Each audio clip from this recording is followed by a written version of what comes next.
The second challenge of the Python challenge is this. Okay, now we can see an obvious relationship between these characters and the characters here. K L M O P Q E F G.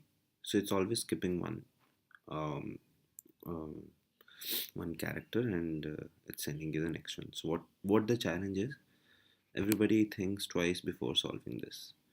Now this is just some dramatics there, but I think the challenge here is to decode this and think about how to go forward. Okay. Now I'm assuming that this will follow the same rule.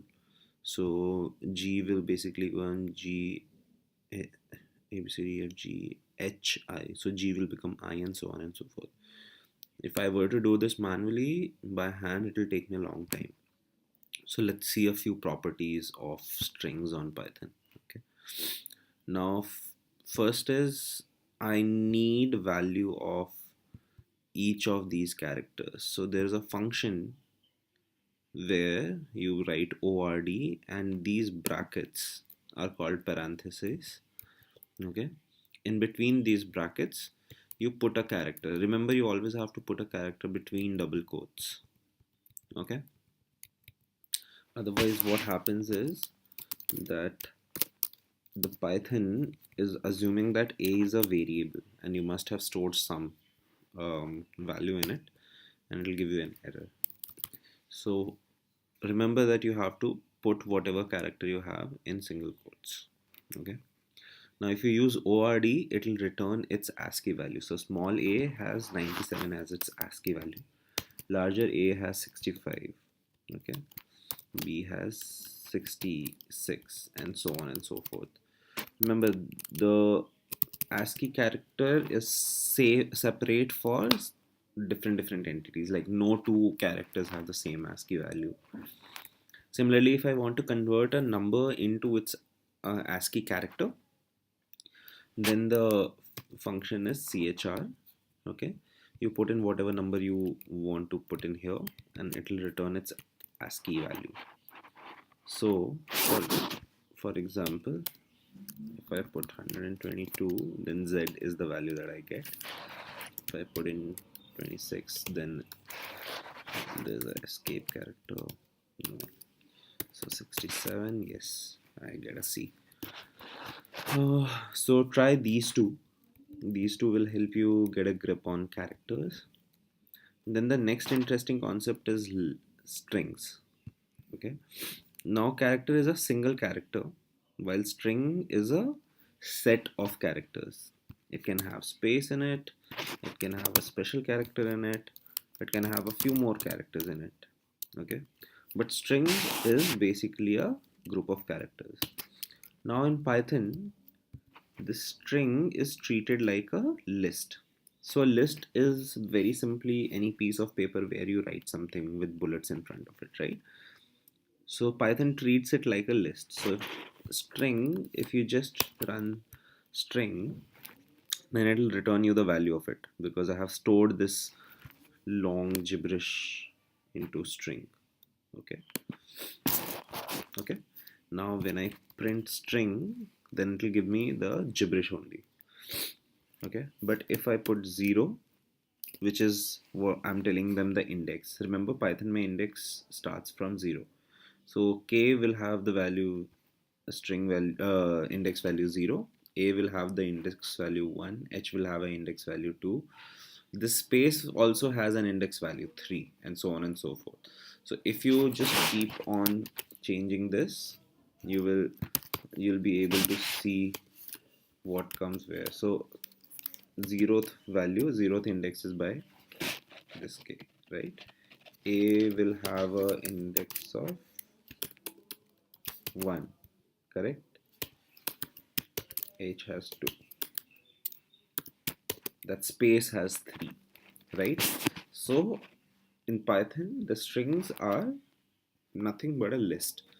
So how do you access element of a list? For this, a very simple for loop can be written. For I in that list, you can have the string written there, or if you store it in a variable, you can write that as well. Okay, for simplicity, let's just write something, and we will do a variation of this also. Okay, now for I in that list, remember this is how you should read it. For I in that list, what it will do is it will basically keep on changing the value of I. It will start from 0 and it will go till end.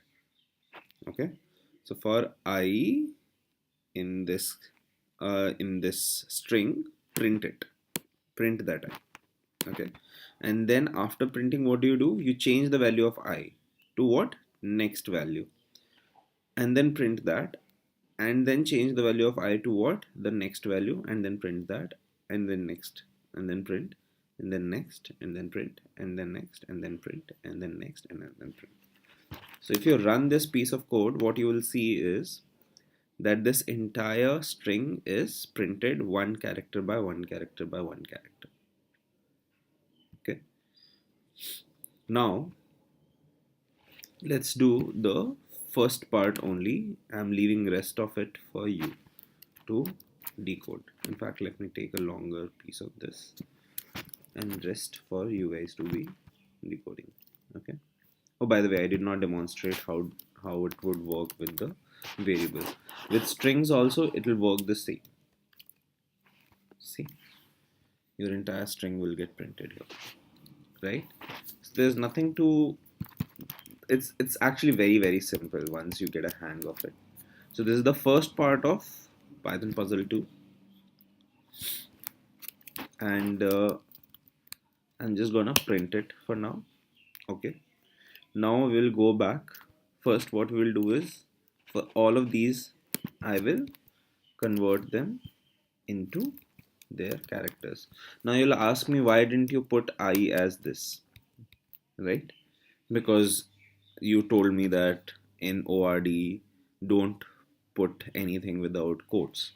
The thing is, you have to understand the difference between I and I. Okay, this is a variable. Think of it as a separate placeholder where you can put something. This, however, is a character. It's a constant. It never changes its value. So this is a variable, this is a literal, that's the technical term for it, and these two behave in a different way. Okay, here I is a variable. Why? Because it keeps on changing its value to the next one, to the next one, to the next one. So if I put literally this, then what will happen is this piece of code will give me the value of I. Okay, and even though I will keep on changing, I'll never be printing the value of I. You want to see this? See, for everything in this string, okay, I'm not sure if you're able to visualize this, so I'll just put this character here. See, for everything in this particular string, the value is 105. Why? Because I here is a character and this function is just printing the value of I. It's changing the value of this variable I, but not this literal I. So how do we fix this issue? We will remove the quote and we'll just use the variable I. And then let's print it. Okay, perfect. Now it's giving me Ascii value for everything here. Right? Now what I have to do is, I have to skip how many characters? One character. Okay, so if the value of, if I get the value of G, then I have to add how much to get the value of M? I have to add 2. Skipping 1 means 2. Okay, so I have the ASCII value of new characters, and then if I convert it back into characters, then oh, I see something is there. I hope you didn't. Something is breaking here. Translate. Okay, something is breaking here. We will have to see why that is happening. But more or less, this is what the string concept is on Python. Now, hope you guys continue solving the Python challenge and happy coding.